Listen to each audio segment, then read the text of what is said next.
Hello, good evening. It's Late Night Politics, and with the local elections just 2 weeks away, the parties are pulling all the stops out to get us voting for them on the 3rd of May. When the ballot papers are counted, the results will be a big mid-term test of public opinion. We're out on the campaign trail as local activists hit the streets. Plus, would a rail upgrade bring an economic dividend to the Anglia region? The Essex MP who caused the Prime Minister to lose his cool in the House of Commons.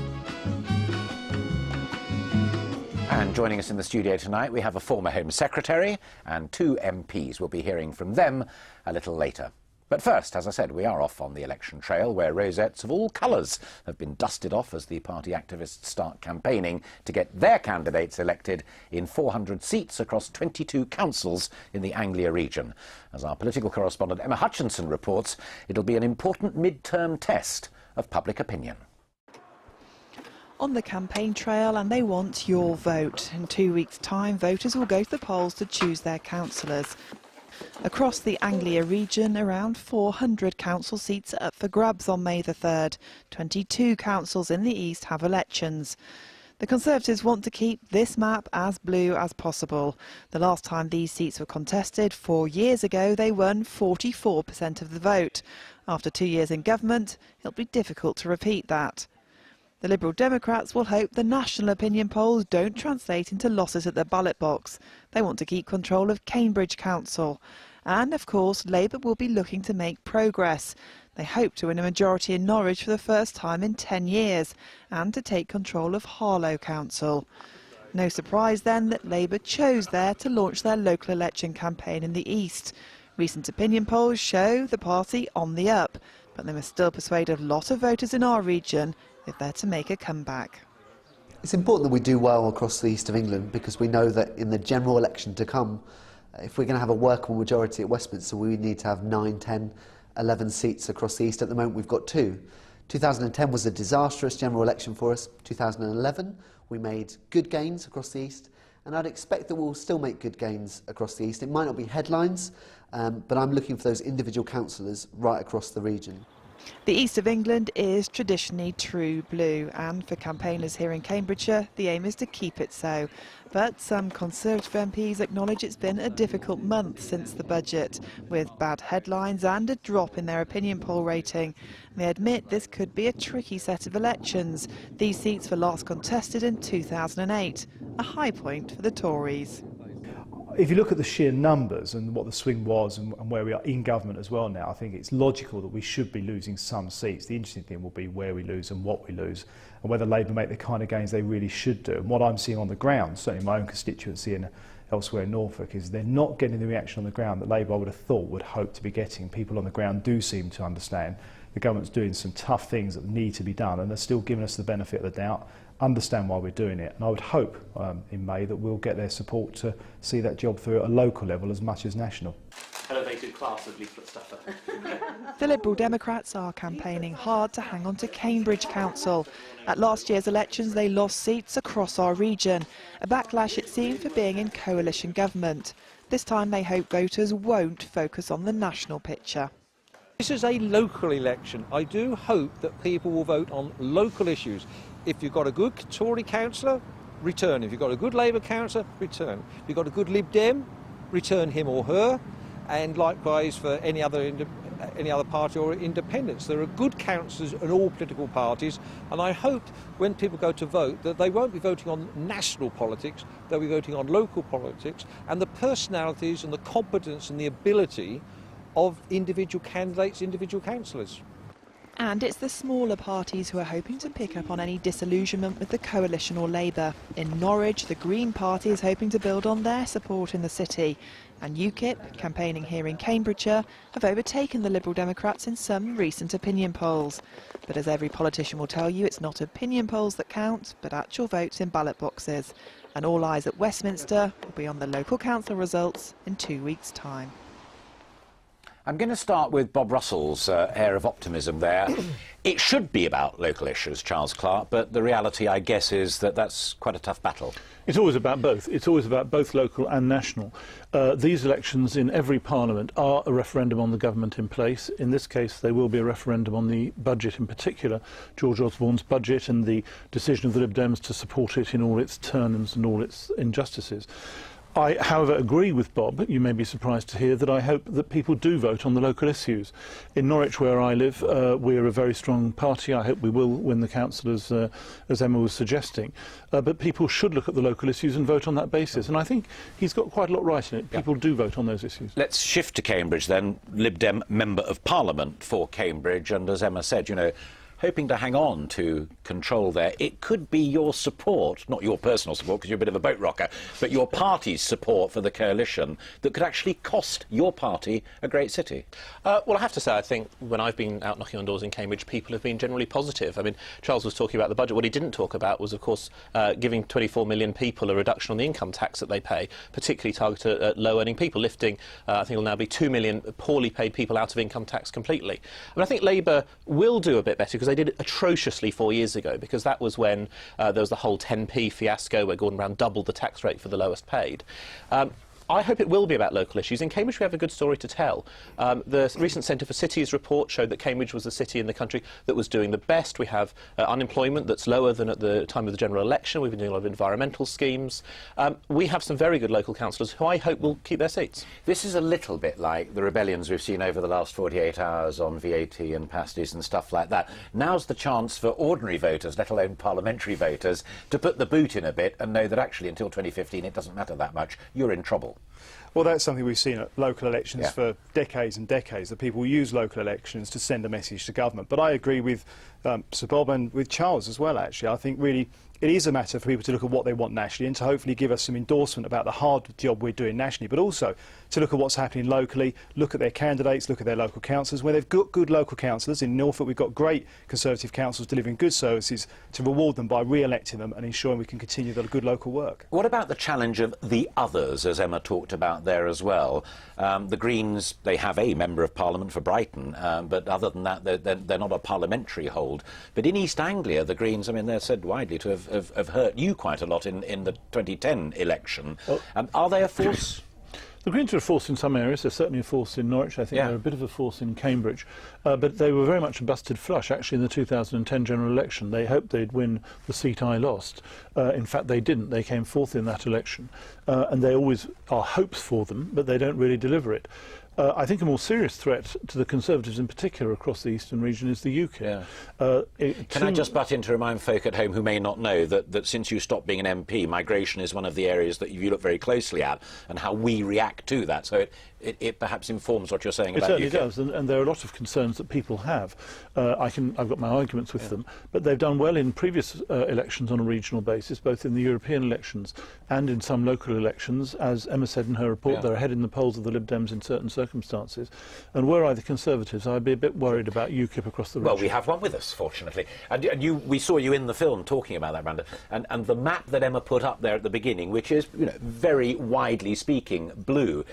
If a Tory is discontented with Mr Cameron and your government, UKIP's the first obvious and easy move to go to rather than the whole hog to the Liberal Democrats or to Labour. That's often the logical argument that's put. I have to say on the ground, I think people do see that UKIP don't necessarily have a good local message. They're pretty much not linked into local politics. And interestingly enough, in our region, stamping your feet, that doesn't matter. That's a fair point, but interestingly enough, in our region, the one area that UKIP have done well was the county elections 2009. They got a county council elected in one of the safest Labour county seats in the entire region. So it's not necessarily just a Conservative issue. If you take somewhere like Harlow, again, which those of us who are of a certain age will remember very clearly as a weather vane seat, it was always one that people looked at in general elections. If Labour don't take it, and Mr Miliband has been playing down expectations on the national canvas, then you're not in the state you should be at. Well, I unfortunately don't have to play the expectation-reducing game that I had to do in previous incarnations, in which Julian and Brandon have been doing in their presentations. So I'm going to be Mr. Honest Joe and tell you, yes, Labour should win Harlow, and I think they will win Harlow. The reports I've had are good and that we're getting a good response on the doorsteps. But of course, Harlow is precisely the kind of seat we have to win in order to be a challenge in the future. Is the truth of the matter, for both of you, that actually it doesn't matter? You'll fight the good fight on May the 3rd and what have you, but there's only one election that really matters to you in the coalition, and that's 2015. Well, I don't think that's right at all. I mean, I think there are excellent councillors in Cambridge, and actually what a local council is able to do for its citizens about promoting recycling, about developing growth that actually allows Cambridge to be the successful centre that it is actually incredibly important. I think local councils are much undervalued, and the role of running a council is actually really critical. So we're certainly taking it very seriously, and I'm sure that's true for other people. It matters not just for the councillors, but also for the people who live there. Your turn, but let me just add one other thing before you answer it, and you can ignore it completely if you want, but I was very taken by what Gavin Shooker of Luton said there. It's also about a springboard for that 2015 election. How you do now, and in the next set and the next set of local government elections, is all about the base camp from which you can fight come 2015. Absolutely, I do totally agree with Gavin on that. And the really interesting thing for Labour will be how they do in the bigger picture. If Boris wins London, which I think he will, and if Labour don't hold on to Glasgow, and there's a real risk they could lose Glasgow, having lost Bradford, big problem for Ed Miliband and Labour. All right, we're going to park it there for the time being. Thank you all very much indeed. We're going to take a short break, but after that we'll be asking whether more investment in the region's transport infrastructure could help kickstart the economy in the east of England. Do stay with us. We're back in just a moment.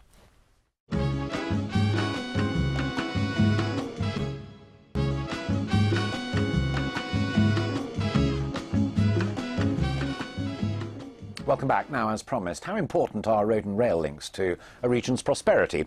We've been on a train journey with a Norfolk MP who says that faster and more reliable transport would be a huge boost for the region's high-tech economy. Scientists finding out how much information they can get from our fingerprints. Just some of the innovative work that takes place at Norwich Research Park. It's part of a cluster of institutions and small companies at the forefront of science, not just in our region, but across the world. Our scientists at the John Innes, at the UEA, and across the other institutions are world famous in their own right. Probably better known in San Diego than they are in Cromer. So, I mean, that sort of presence is there. But what we have to do is to make sure that people who are going to invest in new companies understand that there's real opportunities in Norwich. Of course, these Norwich-based scientists are not so far from Cambridge, long recognised as a centre of excellence in scientific and technological research. Just 60 miles by train, but a journey that's too long and infrequent, according to some politicians. We took the train with Mid-Norfolk MP George Freeman, who believes improvements on this line are the key to boosting the economy in the science and technology sector in our region. There are investors in Cambridge who literally said to me, George, I'd love to come up to Norwich and support and back some of these new companies, but with the A11 undualed and a slow commuter service from Cambridge to Norwich, it isn't worth my time. If we can unlock this line and have a non-stop fast service, high quality trains, good coffee, high quality stations and platforms, we will unlock much greater traffic between the two and huge value in creation and investment that will flow from it. Just up the road from Wyndham Station is Hethel Engineering Centre. 6 years ago on this site there were simply fields. Now it's home to small engineering companies with big plans. These parts, made by Active Technologies, are designed to make racing cars louder. The company's growing 100% a year, makes £2 million of sales annually across the world and wants to be a big noise in our region. I've been in Norfolk for 30 years now. We moved out from London with the ambition to work for Lotus Cars, which I fulfilled, and now I'm trying to build a business around Norfolk and generally to support the youngsters of today who want to get involved in engineering. It's a success story George Freeman hopes can be repeated along this route. His answer, a radical solution to who manages investment. We're on this line between Cambridge and Norwich with huge growth zoned into Wyndham and Attleborough and Thetford. Well, if we want that growth to be sustainable, not vast housing estates and people queuing in traffic on the A11, then we need to join up the thinking, and we need to have some way of planning housing, transport, economics, jobs, infrastructure together. Now that's why I've made the call for the government to think seriously about creating an East Anglian rail company, putting track and rail back together and creating a vehicle, a company with real investment capability. It's an idea the government are said to be considering, something which could keep the high-tech economy in our region on track. Tory MP calls for a return of British Rail, shock horror. Now, to debate some of those issues in the studio tonight, still three of Anglia's leading politicians, Charles Clarke, Julian Huppert and Brandon Lewis. I mean, I don't want this to become a kind of Cambridge University versus the University of East Anglia. You used to represent students who were at the University of Anglia and were educated at Cambridge yourself. But the macro picture, you said just before the break, is blindingly obvious. Better transport, better local economy. But does the micro argument hold water? In my opinion, it does. I think George Freeman's got a very interesting point here. One of the first things I achieved as MP, actually, was a train link at all between Norwich and Cambridge, which didn't exist in 1997. And George is right, it needs to be improved and speeded up. There was an idea from a number of the cities, Norwich was doing it, I think Cambridge was doing it, some others, 2 or 3 years ago, to make a bid for the franchise in order precisely to get it coming back down in the way that George describes. Now, it is an ambitious thought and it is difficult, but I think getting a rail company which was answerable to the region, getting investment into the region to go for the region's priorities would be important, because traditionally under British Rail, under the privatised system, we were really a bit of a spur, and all the big investment went to the East Coast Main Line, the West Coast Main Line, and we got left to one side. Is George on a flyer there, or is this something that you've heard in other Tory circles? Well, I've done some work with George on this, and one of the key issues you've got to remember is there's two sides to this. One is a lot of the railways, particularly the stations, are in really key, valuable real estate, so that could unlock huge economic potential that can be used for development. But also across Cambridge, Norwich, Energy and Engineering, Great Yarmouth, and indeed with the software companies in Ipswich, those cities across East Anglia have got opportunities for massive economic growth. They're in high-tech, forward-thinking, innovative industries, and we've got an opportunity there to let the East of England show everywhere else in the country really how this can be done. But what's the trade-off then, and either of you, because it's a coalition issue as much as anything, whether it is us, the taxpayer, who says, OK, fine, here we go, digging into our pockets yet again to fund these things, or will the private sector say, oh, yes, I'd love to have some of that? I will say this is one of the key issues with this. When you look at the railway lines, and particularly the stations, the type of real estate a lot of these are on has got high value, and therefore could have really big attraction to private industry, private property developers, that could mean it will not potentially cost the taxpayer, but could give huge benefits to everybody.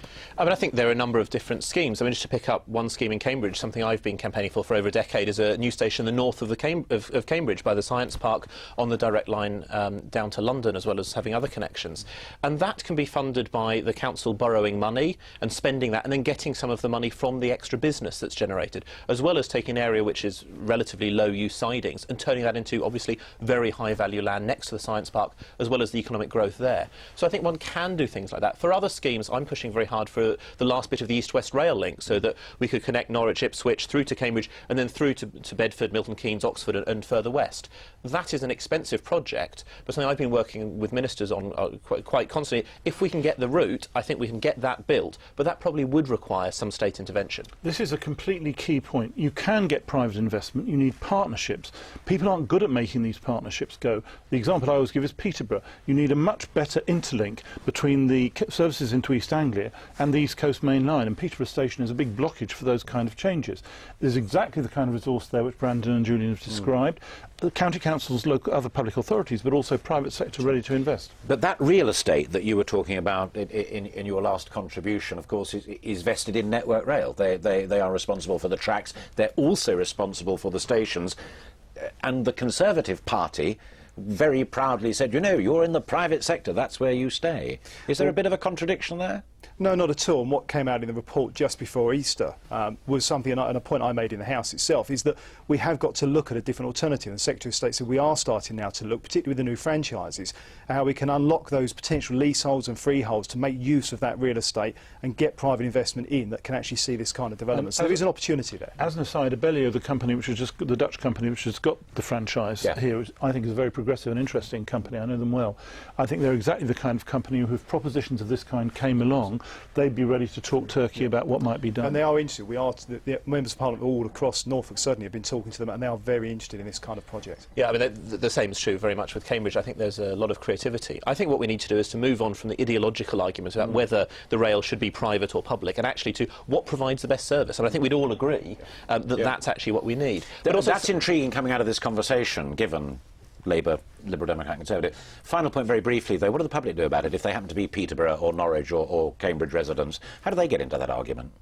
Well, there's no reason at all why the publicly elected bodies, for example the local councils, can't have a say in that process, and that's one of the ideas that was floated 2 or 3 years ago, and I think that would be a very practical way of doing it. Super. Well, fascinating conversation, and sometimes it's very good when people agree and it airs the issue for the public now to reflect upon. Thank you very much indeed, all of you. That's where we're going to leave it for now. My thanks to my 3 guests, as I've just said. Next we have the Conservative MP for Essex, who got a bit of a dressing down from the Prime Minister in the House of Commons. David Cameron's response to a question from Douglas Carswell has been described by some political commentators as a brutal put-down. Mr Douglas Carswell. A few weeks ago in this House, Mr Speaker, I asked the Prime Minister to what extent he believed the Whitehall machine, the Sir Humphrey factor, was frustrating reform. He assured us that it wasn't.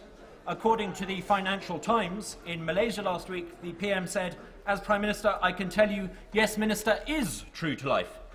Can the Prime Minister tell us what's happened to change his mind?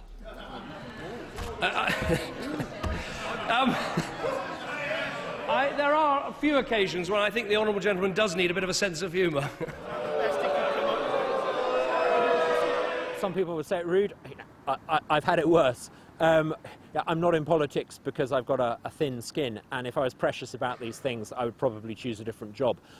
I'm basically in politics to represent the good people of Clacton and to ask ministers why they're not getting the sort of government that Clacton people want. And if that means that sometimes ministers are going to get a little bit tetchy with me, then, I'm fine with that. Well, Douglas Carswell being philosophical there, and Emma Hutchinson joins me now in the studio. He may be OK about it, but lots of his backbench colleagues are less than happy. Well, that's right, 'cause it all sounds like a bit of fun in the House of Commons, but you heard the booing there after the Prime Minister gave that answer. A lot of MPs saying afterwards, well, the Prime Minister simply shouldn't be rude to his own backbenchers. And I think the problem for David Cameron is that Douglas Carswell might be on the right of the party, he might not have similar views on a lot of things as David Cameron does, but he's part of a growing band, if you like, of Conservative backbench MPs who are prepared to speak up, to speak their minds. Over the last couple of days, we've had votes on the finance bill, the proposals in the budget, and Conservative MPs have rebelled on things like the caravan tax, like the issue about child benefits. So I think a lot of people are saying, well, David Cameron needs to make sure he keeps people like Douglas Carswell on side, because it's not just him who's thinking maybe they want David Cameron to do a few things differently. Absolutely. Emma, fascinating. Thank you very much indeed. That is where we have to leave it for tonight, but Anglia Late Edition will be back next month. I hope very much indeed that you can join us again. Until then, a very good night to you. Good night.